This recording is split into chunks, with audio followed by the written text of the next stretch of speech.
I am one of those insufferable people who secretly believes they transcend all echo chambers, but as I keep discovering, I'm really not.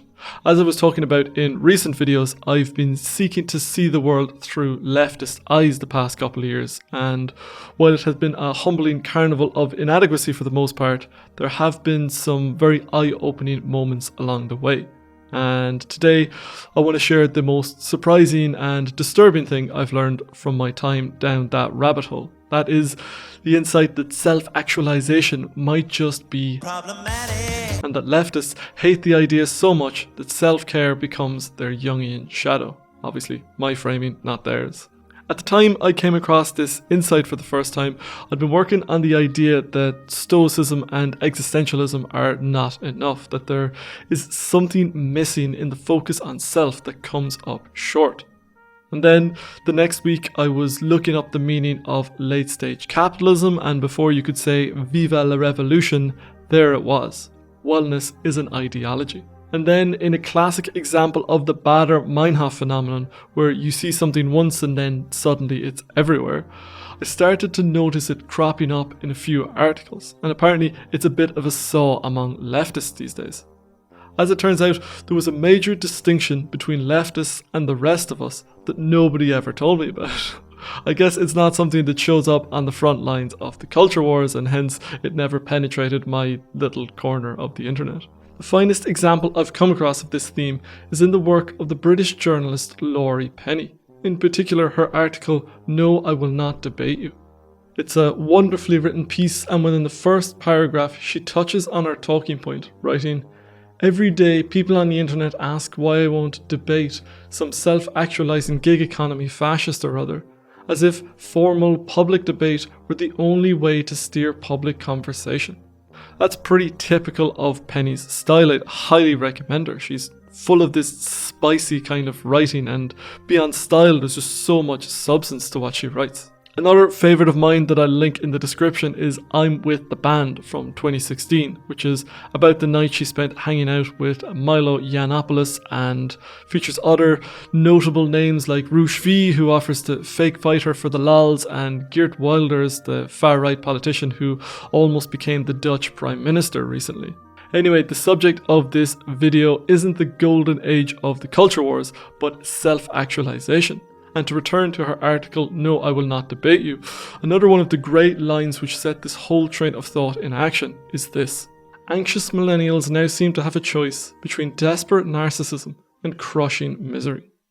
Since reading the article, I've been doing some deep diving on neoliberalism and this sort of fetishization of the care of the self. I feel like that fish who has the water pointed out to him, which he has spent his entire life taking for granted.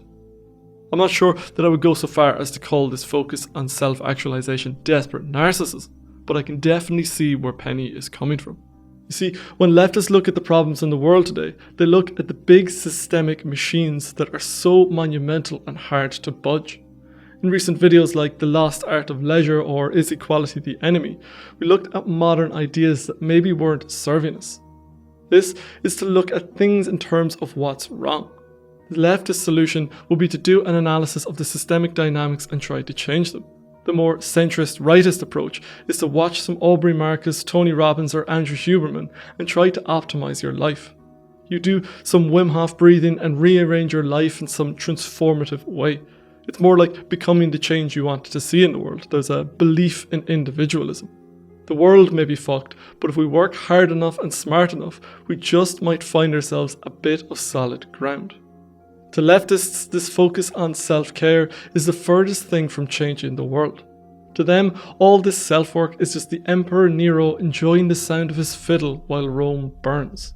Instead of meeting the moment, we've become trapped in a cycle of self-soothing, which is never complete and keeps us away from meaningful engagement with the problems of the world. To put a Buddhist spin on the image of Nero playing the fiddle while Rome burned, imagine your family are trapped in a burning building, and instead of dealing with that situation, you instead focus on the fact that you were stressed and that stress knocks years off your life.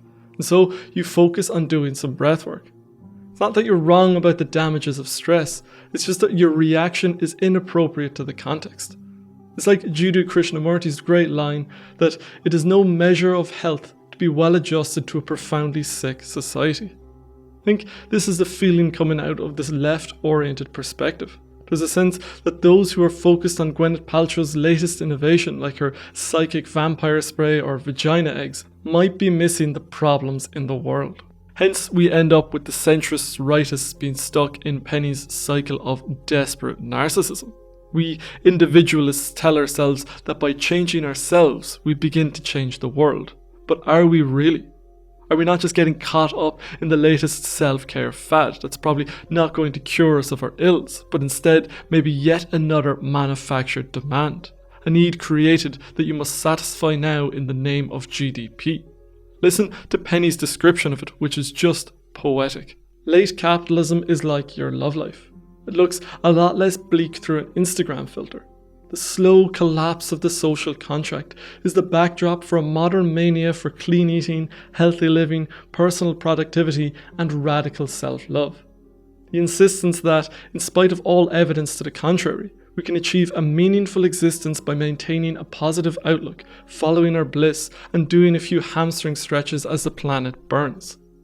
The more frightening the economic outlook and the more floodwaters rise, the more the public conversation is turning towards individual fulfillment, as if in a desperate attempt to make us feel like we still have some control over our lives. The alternative isn't much better. The collectivist leftists have to live with the fact that they're oriented towards the gigantic murmurations of our national and globalized systems that have evolved over generations. They no longer have the prophetic Marxist faith that all this will inevitably change, that the revolution is nigh, and they feel powerless in the face of this leviathan, hence crushing misery. All of this makes sense. Many of us have a sense that life could be better, and we don't know whether this is true or whether this is just a human condition. But reactionary historians tell us stories of a better past, and the techno-optimists tell us stories of an ideal future. What I want to dive down on more, though, is the downstream implications of this perspective among leftist subcultures, that the work of self-actualizing is a form of narcissism. Penny explores the tragedy of this in her article.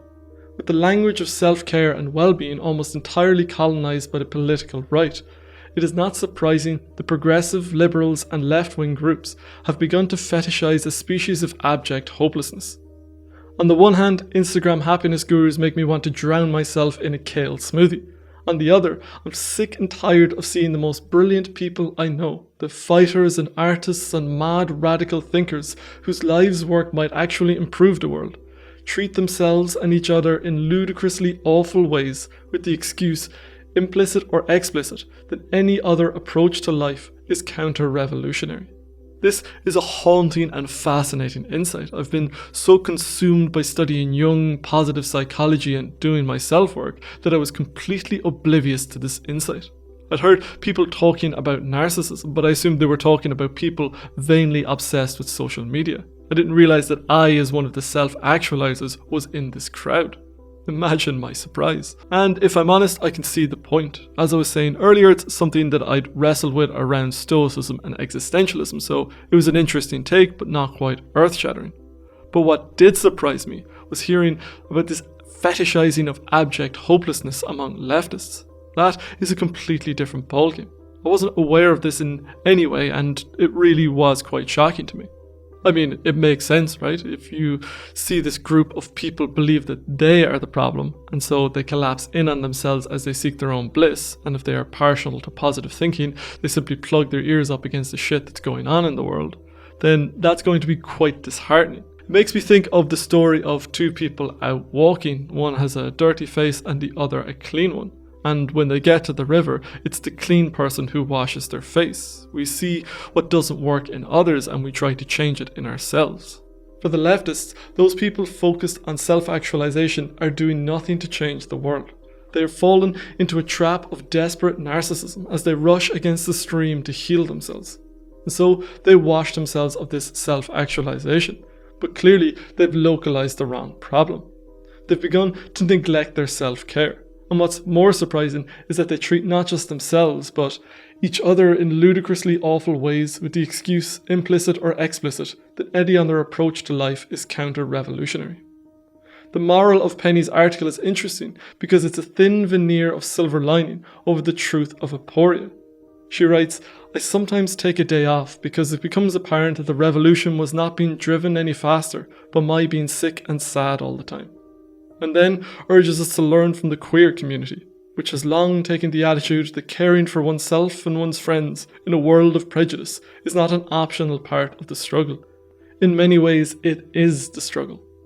And then her closing line sounds like something Jordan Peterson himself could have said. Self-care is not self-indulgence, it is self-preservation, and that is an act of political warfare. And in that, I think there's a real lesson, because it doesn't look like what we're fighting about has anything to do with self-care or not. To brand this as a form of narcissism is to throw it into one's shadow. And there, as Penny notes, people justify treating themselves and others in appalling ways. It seems that the leftists are focused so much on the collectivist side of the equation, the collective society and structures of capitalism, colonialism, racism, bigotry, and all the rest, that self-care and self-knowledge end up in their shadow. It becomes narcissistic and self-indulgent to focus so much on yourself when there's so much suffering in the world.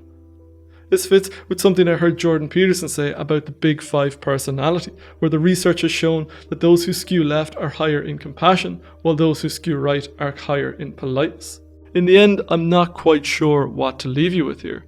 I can only reflect on what I've done in my own life. I've always been attendant to the desperate narcissism of self-care, but over the past 5 years I've been diving headlong into the crushing misery. I think there's a balance to be struck. For me, there's a level of self-care that's essential. I just don't think you can do without it. Without introspection and analysis, you see how people become mimetic pathogens spreading hatred online.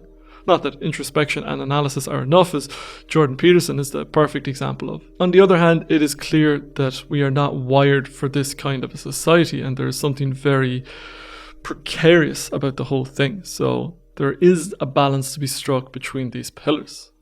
That's everything for this episode of The Living Philosophy. I'd like to thank David Pilibosian, Sasha Canthan, and all the other patrons for their support of the channel. If you'd like to get access to bonus content like book clubs, long-form interviews with creators and experts, live stream monthly Q&As, or if you just want to support the channel and get your name in the credits like these wonderful people, then you can head over to Patreon. As ever, if you have any thoughts, insights, or feedback, I'd love to hear from you down in the comments. Otherwise, I shall see you next time. Thank you for watching.